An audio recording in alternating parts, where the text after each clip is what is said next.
berapa Pak? Mengundang agar tausiah. Oh gitu. Kalau ini yang pertama kali untuk ahli. Tapi kemarin saya untuk Abah Suri sudah 3 kali. Jadi ya alhamdulillah, dalam hal ini saya sangat bersyukur sekali dengan kehadiran guru kita Abah Ali, karena supaya bisa memotivasi kami dalam mengamalkan amalan dari TKN Pondok Pesantren Suralaya. Harapan saya kan gitu. Mungkin dengan datangnya Abah Ali ke Randu Belatung ini mudah-mudahan bisa membawa kebaikan, termasuk nanti harapan saya itu ikhwan semakin bertambah. Harapan saya gitu. Ya di sisi lain mungkin ya maaf, saya sendiri juga bodoh, tapi kami memang dalam hal ini juga senang karena sudah diberi daya oleh Allah. Kami juga sudah ikut berthariqah. Sejak kapan? Saya talqin tahun 2015, waktu itu yang talqin juga Abah Suri. Iya, Abah Suri. Itu waktu itu di Makodim Blora. Jadi waktu itu Abah Ali waktu itu perjalanan pulang dari Karimun Jawa, singgah di Blora. Waktu itu Makodimnya pandambennya masih Pak siapa itu namanya, Khairul, nama saya lupa. Jadi intinya dia mengundang, kita juga hadir kan gitu. Jadi intinya ya terima kasih. Jadi saya sudah dipertemukan punya guru ya. Saya bangga memang, tapi dulu memang saya masih muda, itu Indonesia maaf ya. Itu kadang tak pernah tawari dalam ayo ikut berthariqah, enggak mau, saya takut. Betul, awalnya saya itu ditawari enggak mau. Tapi ujung-ujung saya menjelang ya umur sekitar 40 lebih sedikit kok punya pikiran hati untuk ngaji berthariqah, bertasawuf gitu loh. Nah, alhamdulillah ya. Ini pengalaman saya waktu saya punya teman namanya Pak Wasidi itu, waktu itu dia sebagai guru, sebagai kepala sekolah, dia itu pernah mengajak saya, ayo Pak Ali ya, ikut saya ikut ngaji berthariqah gitu. Oke siap, kapan saya siap ya gitu. Karena dalam aja sudah panggilan dari Allah untuk kita untuk berthariqah kan gitu. Jadi waktu itu saya tunggu waktu saya di sawah kan gitu. Jadi ya saya tunggu kapan nanti ada bayatan kan gitu. Belum nggak tahunya saya tunggu belum ada bayatan kan. Yang saya dengar itu kan untuk yang itu kampung 27 Pitulikur itu namanya Sadilia Khaidaran Paraan kan gitu. Saya tunggu-tunggu. Tapi kok enggak ada peran, enggak ada peran. Akhirnya lah saya waktu itu enggak sengaja ketemu temen ya diajak ayo ikut ngaji, tapi enggak ayo bertobat, ayo ikut ngaji gitu. Akhirnya saya ngaji juga. Waktu itu jamaah sini pertama sekali saya membawa satu elep, paling orang lebih 17 orang kan gitu. Saya ajak ke Blora. Tapi alhamdulillah waktu itu pengalaman saya pertama berthariqah, yang saya lakukan ini apa pertama? Masih bingung kan, masalah apa kan tidak ada yang membimbing, ujuk talqin ya, talqin dikit. Saya lakukan ini apa kan gitu. Akhirnya dalam hati saya itu saya ingat Abah Ali waktu di Makodim, saya ingat gitu. Nah, akhirnya saya minta informasi di mana sih pondoknya. Saya tanya Ikhwan Cepu yang Pak Yono, kira-kira ke Surabaya enggak. Nah, akhirnya saya minta nomornya Pak Kohar waktu itu dari Bojonegoro. Saya telepon, Pak ada acara ke Surabaya. Iya, berapa orang? 2 orang Pak. Nah, akhirnya saya berangkat ke Lalu. Jadi saya waktu itu dari Blora ke Surabaya. Gue kiranya enak. Wah senang semangat. Pagi wah mantap kan gitu. 3 orang berarti sama-sama. Waktu itu 2 orang dengan anak saya gendut itu. Waktu itu. Jadi kita belum makan khotaman, belum malam manakib. Ya. Sementara yang ngajak jenengan ayo ngaji itu Malah enggak pernah. Itu malah enggak. Ya saya mencari guru kan itu. Ya dia mengajak talqin itu aja tok, tapi untuk mengarahkan silakan berkhotaman, silakan main enggak kan gitu. Ya cuma ngajak tok waktu itu. Ya akhirnya semua dari sana itu awalnya saya dari Surabaya Langsung saya praktekkan dikir jarum banter lewat pengeras tinggi itu. Saya dianggap orang gila gitu.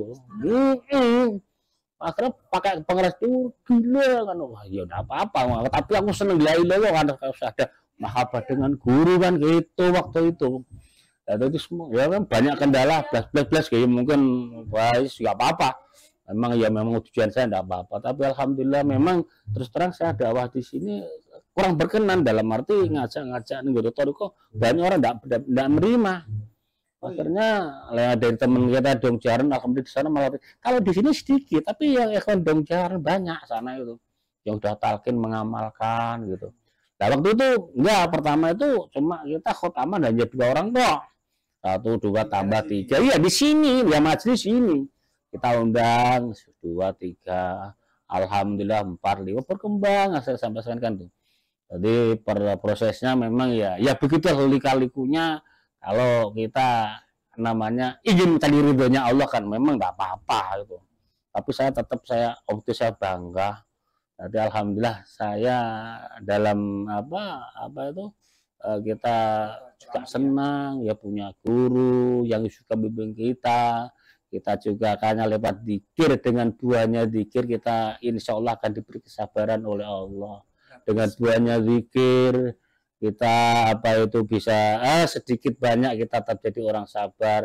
Dengan buahnya zikir termasuk kita menjadi ikhlas kan. Makanya bilang ya kuncinya ya zikir ya itu kata-kata ya dalam buku gitu. Betul saya rasakan alhamdulillah. Betul rasa itu enak itu. Dan harapannya untuk kehadiran Abah di kampung ini? Ya harapan saya gini, harapan saya dengan kehadiran Abah mudah-mudahan dari TGN Suryalaya akan berkembang dengan besar, harapan saya gitu. Ya harapan saya, tapi itu kembalikan sama Allah, tapi saya tetap berharap namanya kita nun sewu. Makanya kita amal yang paling dicintai ada jihad fisabilillah mengajak dengan kebaikan. Makanya dawuh Nabi Musa, sholatmu itu paling untuk mencegah mungkar. Ya pikirmu ketenang, tapi ya Allah yang paling disenangi Allah adalah jihad ngajak kebaikan termasuk itu. Saat ini kampung ini sudah berapa ikhwannya? Ikhwan kalau di sini sekitar kalau sekitar mungkin antara ibu dan bapak sekitar 17-an gitu.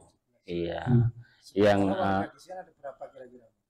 Sini kalau jana ya banyak kan ya dari ikhwan tuh yang ada di Kutukan, ada yang di Ploso, ada yang di Bladek, ada yang di Pilang, ada yang di Gedong Jaran, ada yang jadi mencar-mencar ikhwan kita. Artinya yang belum ditalkin lebih banyak. Ini belum masih banyak yang belum talqin. Itu. Ini maksud harapan dari. Nah itu maksud harapan saya mungkin agar itu hatinya terbuka, hatinya dengan mungkin kehadiran Abah guru kita ini dengan itu fatwanya, dengan tausiahnya ini mudah-mudahan hatinya dibukakan oleh Allah, hijabnya dibukakan, harapan saya gitu. Mungkin dengan tekniknya berpikir, kadang makanya di dalam hal ini Abah pernah bilang celakalah orang yang sholat tapi hatinya lalai kepada Allah. Ya kadang perlu senjata itu kadang beda, kadang-kadang nun sewu. Dalam hal ini kita mungkin sendirian kita ingat sama Allah, tapi kadang-kadang Allahu Akbar, kadang orang-orang masih tidak mengingat Allah, kadang masih eling bondone, eling sapi, eling sawah kan gitu loh. Dengan teknik mengarah dengan dengan cara mahabah ini mudah-mudahan dia paham, harapan saya kan gitu. Nah sebelum Pak Ali talqin, Pak Ali sholat juga kan? Iya lah sholat ya. Dan memang betul yang dirasakan Pak Ali itu bahwa sholat ini kepikiran lain. Mari betul loh, yang lain ya pokoknya memang betul. Nah, memang syariat gitu. Tapi kalau kegiatan ya Allah ini zikir nggak apa-apa itu.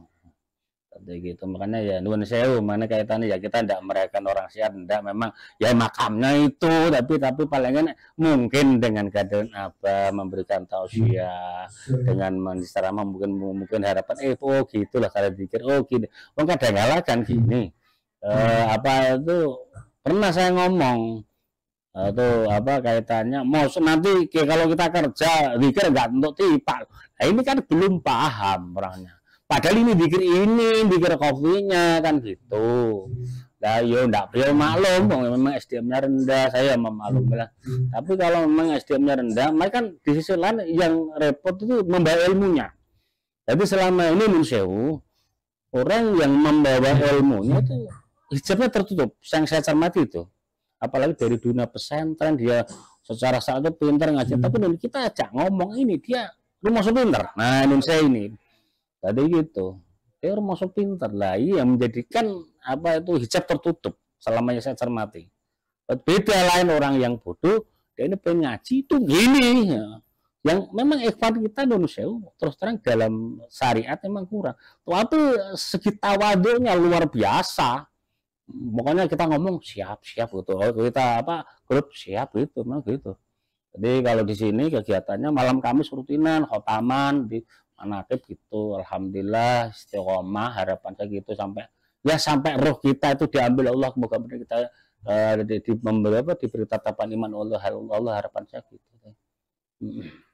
Pernah kali sedikit mensiarkan Toreko ini ke warga sekitar sini. Gini. Masih belum ada keberanian untuk. No, kalau gini masalahnya Nun Sewu ya, kita kan harus tahu posisi orang itu gimana, orang kan tahu. Kadang saya kan apalagi kampung, saya termasuk yang dituakan ya. Kadang tahu, oh ini bawa ilmu saya tahu, maka saya daripada ngomong lebih saya tidak mau ngomong. Masalah apa? Kecuali dia takut, lah itu saya bertanya, saya jawab.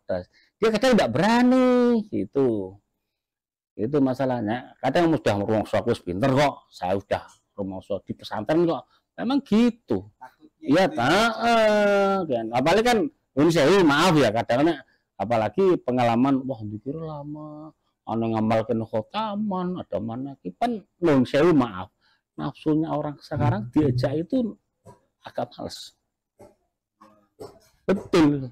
Lain sudah ada hidayah, majelis seneng. Makanya dengan apa kaitannya dengan ini memang kembalinya ke Allah. Kita tidak boleh istilahnya nama itu atau ala-ala ndak yang menghidayah milik Allah. Saya kembali ke situ. Gitu. Jadi kayak kembali memang ya, hidayah milik Allah. Tapi kita ya seadanya ya kita makanya kalau khotam kadang Indonesia maaf ya. Kalau kita khotaman kadang ya tahlilan, ya tabarukan, terus kita kemudian khotaman kadang walaupun redep 10 satu ayat kita sampaikan dasar-dasarnya itu. Tapi baliknya ke la ilaha illallah. Itu semua itu kita syariat kita bahas, tapi kembalinya ke la ilaha illallah, kembali ke tauhid keimanan. Kalau suatu saat nanti ada warga yang ingin talqin, apa yang Pak Ali lakukan? Ya malah dengan senang hati malah talqin itu.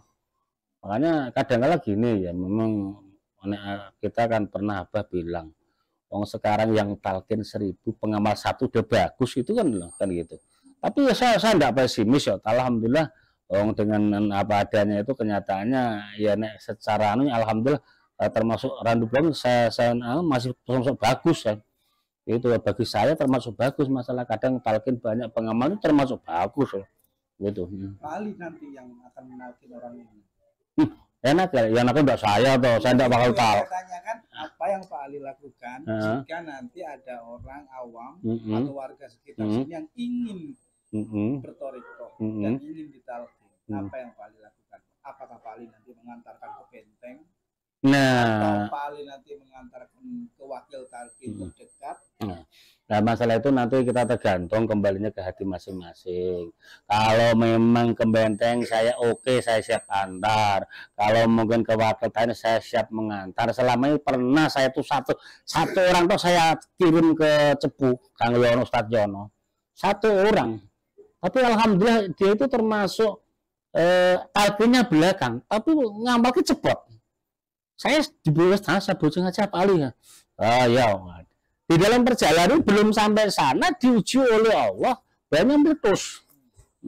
Nah itu memang kita kalau ya gini harus diuji dulu, harus diuji kamu masih jalan enggak. Tapi alhamdulillah yang saya akan masukkan ya, termasuk dia termasuk di dalam apa itu atro bagus itu. Nah, satu saya antar ke Cepu bukan gitu. Kira-kira perlu nggak diadakan wakil talqin di daerah ini? Nah itu yang kan maaf ya, saya bukan aja itu kebijakan apa, saya tidak berani matur masalah itu yang punya wewenang adalah apa, saya tidak berani, masalah itu siapa tidak berani. Mungkin itu saya sebagai murid, mungkin sebagai apa, saya sifatnya hanya tawaduk dengan guru, tidak berani. Tapi kan kesian kalau misalkan nanti ada orang yang ingin talqin dan bertoriqah sementara kita masih repot harus mengantar ke sana ke sini. Nah kan gitu ya, kembali ke Abah lah. Saya itu pokoknya itu saya manut Abah apa gitu. Jadi saya untuk enggak tergantung Abah maunya apa, saya manut tinggal Abah gitu aja. Saya gitu, saya enggak mau, kalau enggak mau masalah saya enggak berani itu. Saya tuh apa, saya masih orang awam, masih bodoh juga, masih belajar tadi gitu. Tapi saya pokoknya, makanya dalam acara pengajiannya Abah bilang nanti pelajar umum aja, ya siap bahasa gitu aja. Makanya kan apa, saya ketemu ikhwan tok, saya ingin besar, ya siap saya gitu. Makanya sering apa telepon, mana nih Pak Ali, saya Danu sama benar, ya silakan Bah. Waktu itu enggak, pertama kali saya didatangi Ustadz Zuri ya, itu dia mau ke Purwodadi, dia eling nomor saya di bel, waktu saya di bel, Pak Ali rumahnya mana? Saya belum Bah, ini saya di Masjid Azharul. Akhirnya kan enggak, waktu itu kan gini, saya waktu itu soal jamaah di masjid ya, terus yang di mana saya kan gitu, pertama kali dengan Ustadz Basuri ke sini, terus gini saya bel-bel, wah saya sudah meluncur hampir pulang, aduh nanti gini aja, hari Sabtu nanti saya tak mampir aja, oh bisa Bang. Akhirnya apa ya kan saya kumpulkan sajak manakib itu terjangisi Basuri, jadi sudah 3 kali Basuri itu. Iya di sini.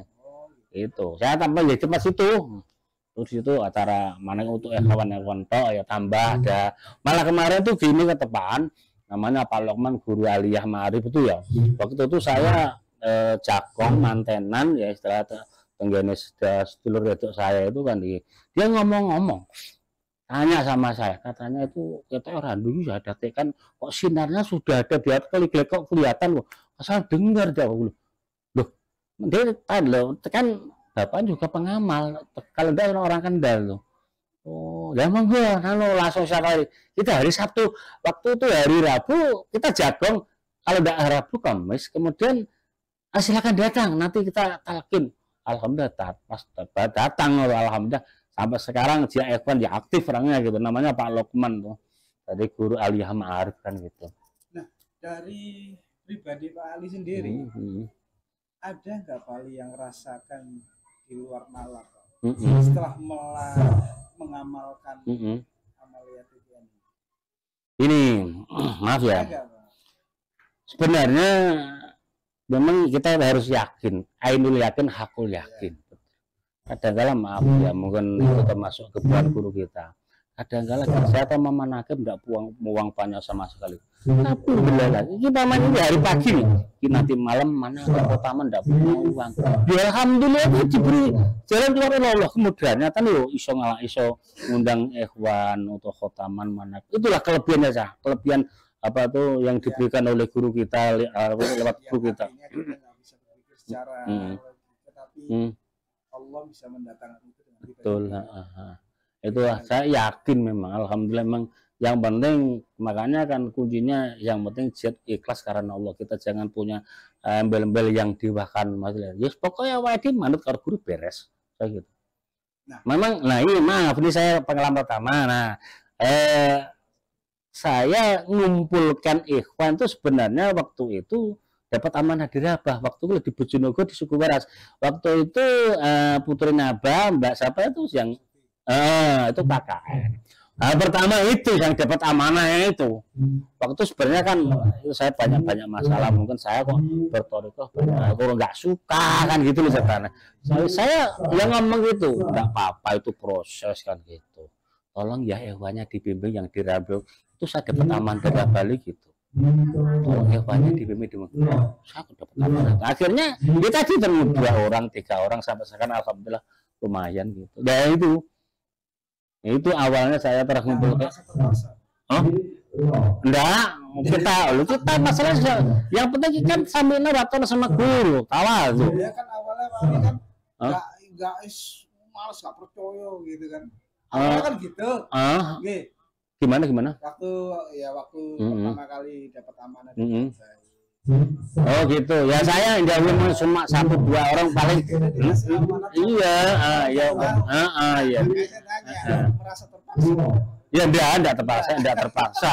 Berpaksa nanti berarti kan gak karena Allah kan. Tapi yang penting kita kan sambil nawatono sama guru, tawalu kan gitu.